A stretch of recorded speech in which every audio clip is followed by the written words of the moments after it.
Well, okay. Go ahead. I was going to say, has that triggered any memories in his mind about, oh my gosh, Stan Lewis? I mean, what has Kenny thought about all this going on today? Well, actually, when we were under the tent out there and they were doing the interview with Stan, well, you were doing the interview with Stan, I was texting with Kenny and sending him some pictures and some video, and he was very excited about it. He was very happy about it. He loves Stan. He tries to see Stan when he comes to town occasionally, and you know, Stan's his family does. So he was very excited about it. He would have loved to have been here, but he's starting a tour today. Best of luck to him on that tour. Thank you. Thank you. I think that covers it for me. Is there anything else that you wanted to go over or mention? No, other than to say that probably the only other person in the music industry that was anywhere near as influential as Stan is Maggie Lewis, and she's sitting over here right now to be interviewed. And Margaret gets a little bit unhappy with me if I talk too long on camera, so. No, I'm good. Thanks for doing this. Here we're over on. All right, who are we talking with today? My name is Garland Jones, employee, artist, and owner. The last owner, the formerly Stan's Record Shop, Garland Super Sounds. So, how did you first interact with Stan in the night of the choir? Right, in 1984, we had a choir, Bright Star Male, of course, all-male group that toured the country, and of course, Stan Lewis gave us our first recording contract, in which we recorded in 1984, and the record did very well. Now, I understand you were sort of entering the picture in the business side of Stan's right about the time the downtown shop was closing down. What do you remember about being involved during that time period? Actually, what I remember the most is my job as he signed the group and the album was released. I came in, my main job was to promote the record, and of course I had the opportunity to work in the distribution side.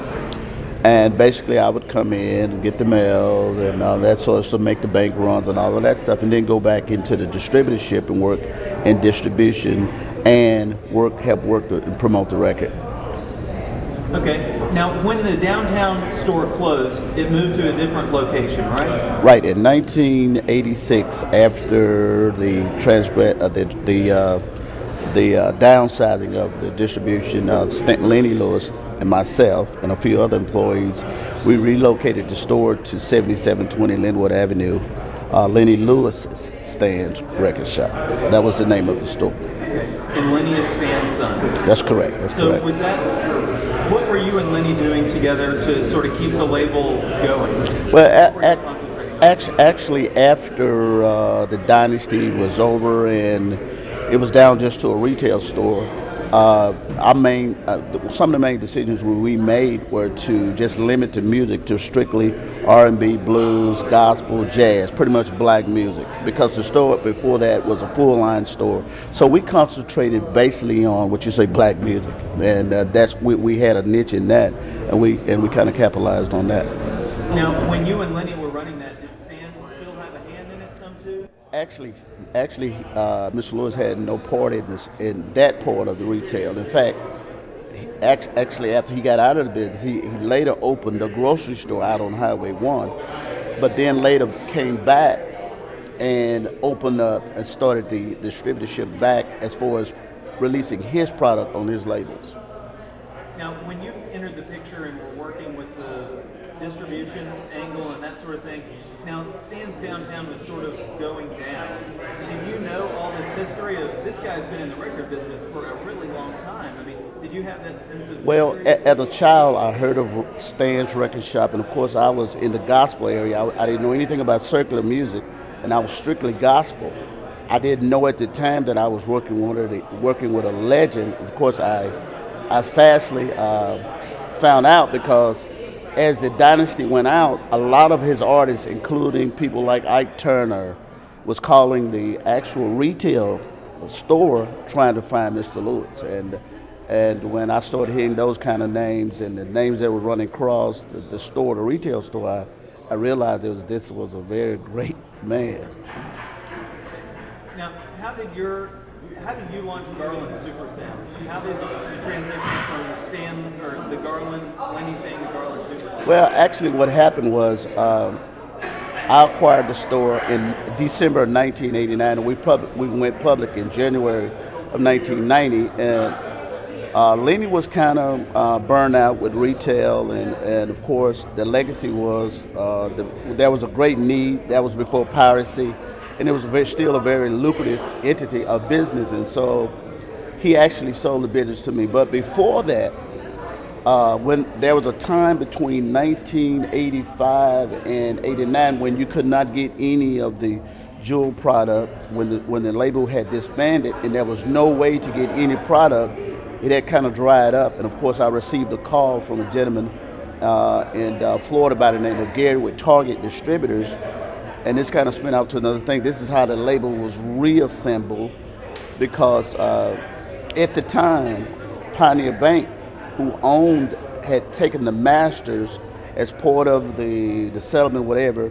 Hibernia had purchased Pioneer Bank, and I received a call from Mr. Hanson at Pioneer Bank telling me to tell Stan Lewis if he wanted the junk on the third floor, which was the Masters. This is a vault of amazing recordings. Mr. Hanson thought it was junk, and he said, if Stan wants the junk on the third floor, he needs to come get it because Hibernia Bank is taking over, and if he's not here, we're going to put it in the dumpster. And it turns out it was all of the Masters. That's amazing. Thanks for helping save those. Yeah. Actually, we saved them, but they destroyed all of the artwork. And what Lenny and I decided to do, even if you look at some of the older stuff on the labels, there's no liner notes on the inside. And that was because the deal that was put together with Gary at Target Distributors, we didn't have artwork. So Lenny and I, we ran a sale, or we asked people, we publicized it. If you had Jewel Paula record product, if you would bring it in, we wanted to shoot the covers, and we would give you a store credit. And that's how we were able to get a lot of the covers that we currently have right now. Wow. Sort of putting the puzzle back together. Putting it back together. That's how we did it. Yeah. Well, are there any other sort of last comments that you have related to Stan that you want to Well, commentate? one of the things is I never would have thought in a million years in this dynasty that I would be the last employee of the legendary record division. And one of the things that I'm real excited about that is that the city of Shreveport, finally, they know that he was not just a retailer. Stan Lewis did music from every level, from recording, pressing, manufacturing, distribution, publishing, as well as the final stage, retail, even rack jobs. And I mean, I'm excited to have had the opportunity to work with a legend and to learn, or try to learn. I mean, we often laugh and joke about it. He's forgotten more than I'll ever know, but I'm excited that I was the one in the right place at the right time to have the opportunity to work with a great man and a family. Thanks for keeping that fire burning. Thank you so much. All right. Thanks. All right. Say you spell your name and tell us what your connection is here, what you do, connection is, and then you got to get this late. My name is Maggie Warwick, and it's spelled Maggie Warwick.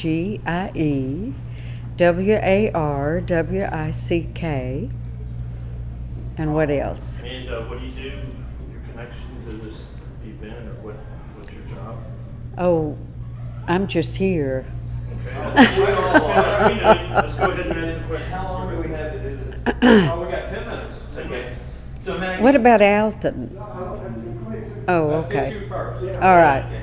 So Maggie, I understand you're from West Texas and you moved to Shreveport as a teenager to be on the Louisiana Hayride. When you were still living in Texas, did you listen to radio shows that broadcast Stan's records at all? Like, since you would advertise and do radio shows some? When I was a teenager living in West Texas, 30 miles west of Lubbock, in a little town called Levelland, Texas, I was one of the young teenagers, a rockabilly baby, And Stan Lewis's radio show came to our town on the radio every night during the week. It began at midnight with Gatemouth Brown.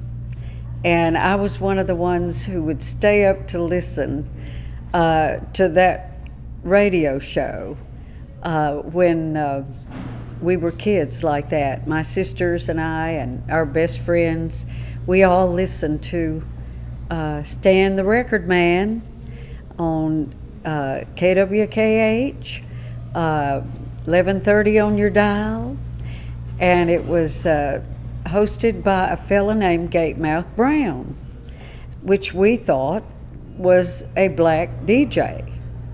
And they played all the rhythm and blues records, and Chuck Berry, James Brown, Laverne Baker, Ruth Brown, Little Richard, all of the great records, and of course Dale Hawkins, Susie Q. Let's fast forward to you living in Shreveport and you being in Dale's band, because Dale worked for Stan Lewis as a clerk in the record store, basically selling records.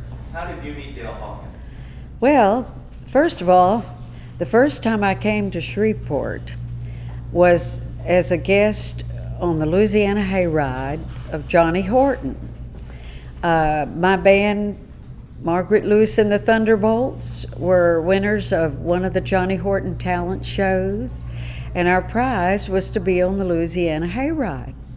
So we came to Shreveport to do that in the late 50s, and we were so excited to come and be on the great Louisiana Hayride, of course. But we were also excited to come to Shreveport because one of the first places we said we were going to see was Stan's Record Shop. So we couldn't wait. We stayed at the Alamo Plaza out on the Greenwood Road on Highway 80, a famous motel,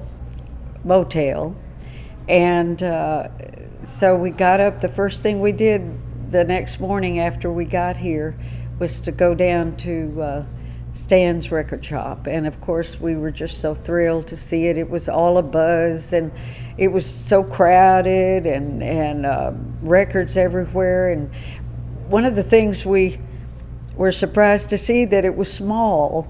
We had pictured a big record store, but of course they did a lot of mail order business in the big warehouse out in the back. And so then later on, my family and we moved here, and I sang on the Louisiana Hayride, until it closed in 1960. But Dale Hawkins was from Shreveport and had the hit Susie Q. And, all of the kids in that age group, we kind of all knew each other. And I'm trying to remember exactly where I met. Oh, I know, Johnny Horton. He introduced me to a lot of people. And Dale Hawkins was one of them. And so my sister Rose and I and Dale, we started singing, and he said, I want y'all to come and sing with my band. So he was playing out at the Skyway Club, which is on Highway 80 East. And so we went out there, and we sang out there with him. And then we did shows with them, and I was also singing with on the Louisiana Hayride. So it was just kind of a Shreveport thing with all the musicians getting to know each other. And so I got a question for you about Sure. sort of the Shreveport music community. I know you were in pretty deep with the Ram Records crowd. You had releases on Ram Records, and Ram Records had its own record store that operated at the same time that Stan Lewis owned his record stores. What were the interactions between Ram Record Store and Stan's record store? Do you know? yes, here again, Johnny Horton created a lot of, he was like fate for me, introducing me to certain people that changed my life. And he said one day, he said, I want to take you out to meet Myra Smith at Ram Records. And so he came by in his big old Cadillac, picked me up, and we went out to Ram Record Shop on Greenwood Road. And Myra Smith had a record shop as well as Ram Records and a recording studio. And so he took me out there, introduced me to Myra, and asked her if she'd like to hear me sing and to record some demos. And so that was the beginning of my relationship with Ram Records, which led to the introduction of where I met my husband. Alton Warwick is cousins to Myra Smith. And he was, he had a regular job. He was at Arkla Gas in their rate and regulatory division, but he was also a very intricate part of Ram Records, helping Myra to build the studio and to run the record company and all of things like that. Someone had to put all those egg cartons on the wall. Yes, Right? he put the egg cartons on the wall, and in fact, when she moved the studio, it was Alton and I who went over and were assigned the job of tearing down the egg cartons off of the wall, and he climbed up on a ladder, and I was down below being short, and he was up there pulling them out, and all of a sudden they all came tumbling down on my head. And but we had a lot of fun. We dated back then and eventually got married. But Myra was good friends with Stan Lewis, and they had a very cordial, close relationship. They understood the business. It was so difficult back then for everybody, you know, trying to break records and plug records, and they would talk their troubles with each other and visited quite often.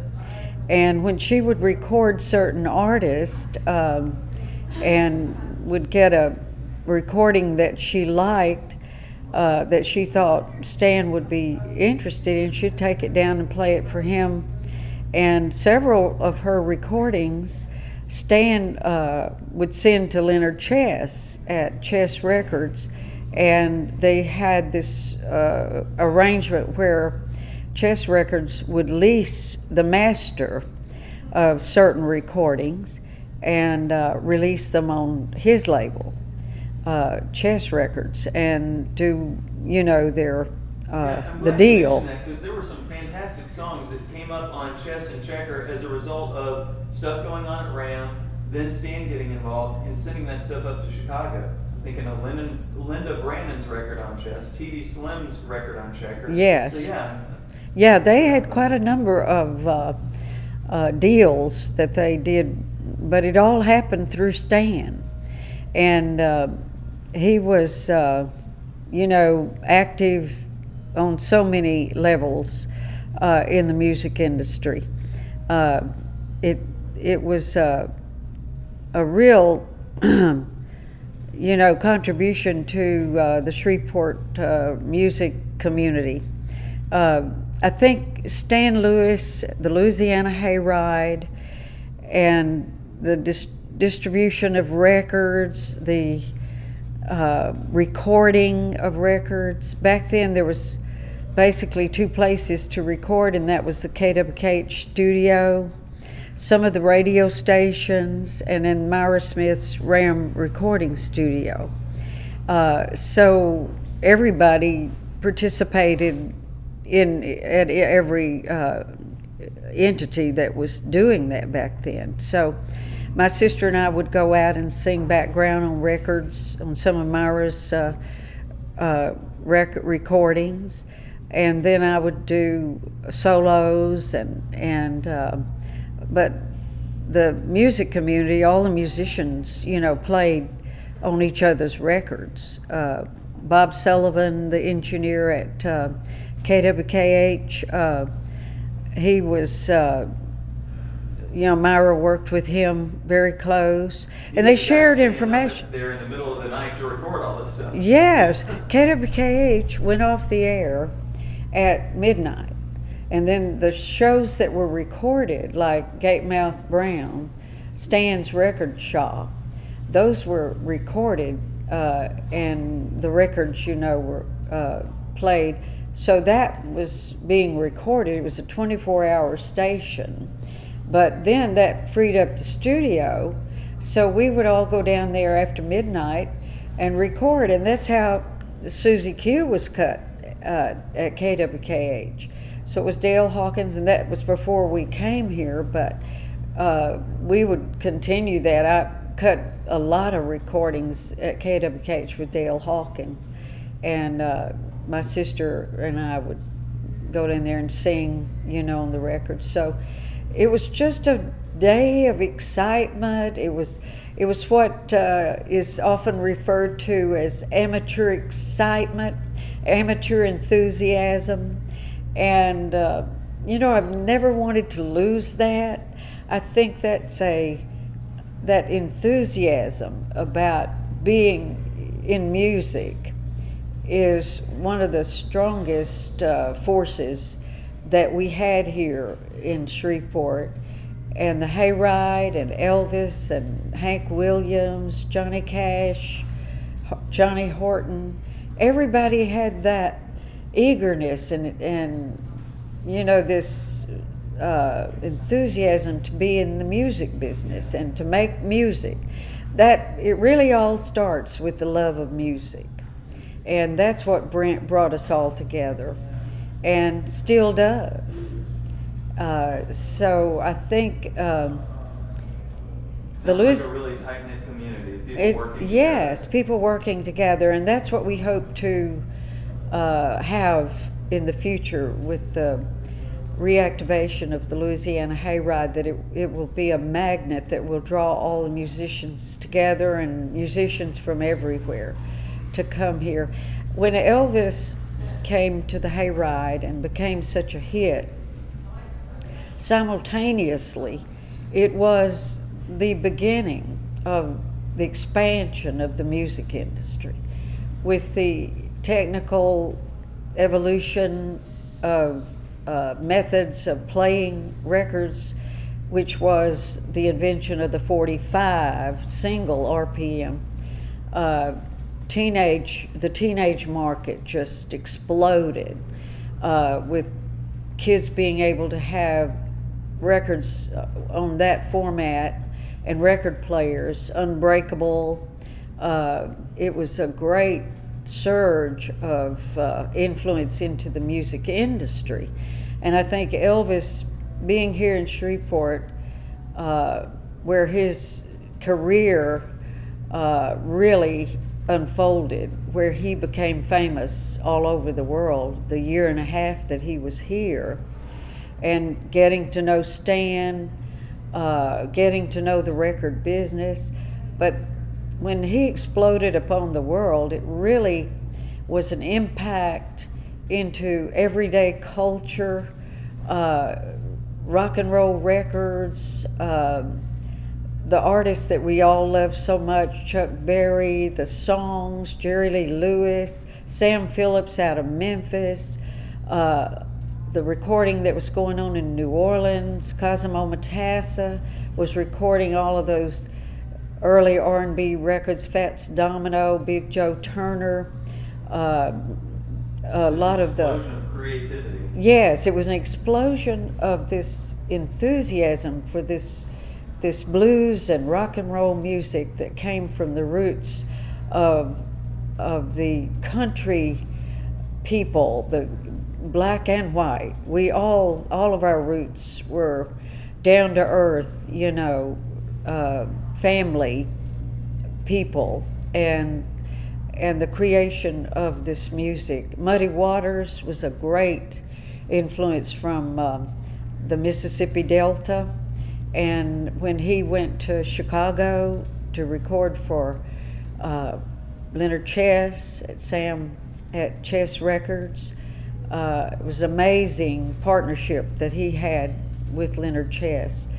And Muddy Waters, when my sister and I got to go to Chicago with Dale Hawkins and record on one of his sessions up there, we were there about a week, and we were in the studio listening to playbacks, and Phil Chess, who was Leonard's brother, was pretty much in charge of the studio.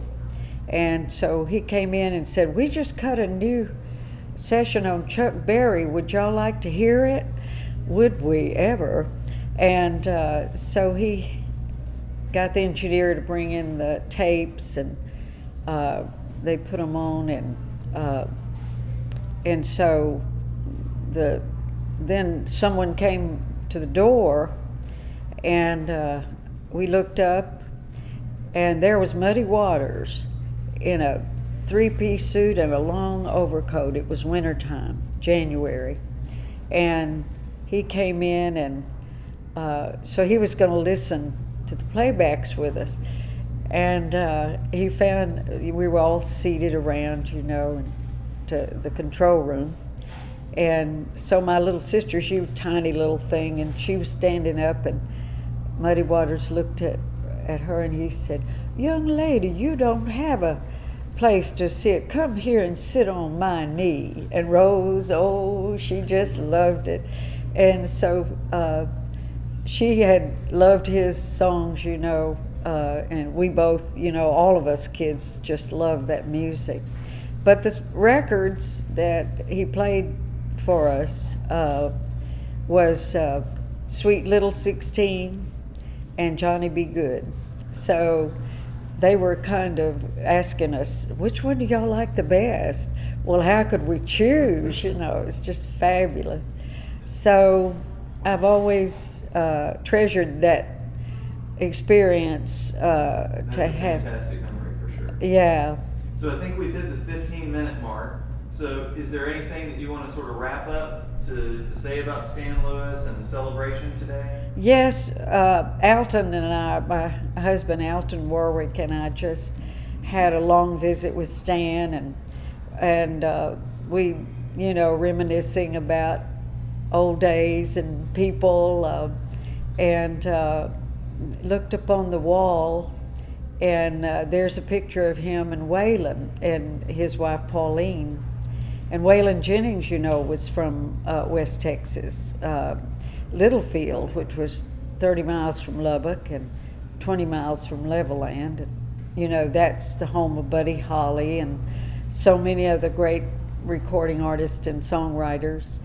And he told us the story of how he met Waylon here when Waylon was playing a show here, and was down at a restaurant having dinner one evening, and so Stan saw him over there and said hello, and when Waylon found out who he was, he came over and told him about how much his Stan the Record Man radio shows on KWKH was so much a part of his life as well. And all of us in that age group, Bob Dylan, and so many of the artists that happened through the years who became successful in songwriting and as artists and in other places in the music industry. I think we owe a great debt to Stan for all of his hard work and entrepreneurship and in getting the record shops going and having the ambition to build his name and to promote the records on the radio and to buy those 30-minute blocks of time on KWKH so he could play these records. He chose the records that he wanted to play, and we could order them by mail. And he's just been this real contribution to the music industry and to the public at large. And I'm so glad that we have the opportunity to talk about him and what he's done. And I hope that we'll be able to, all of us get together and write the book that should be written about Stan Lewis.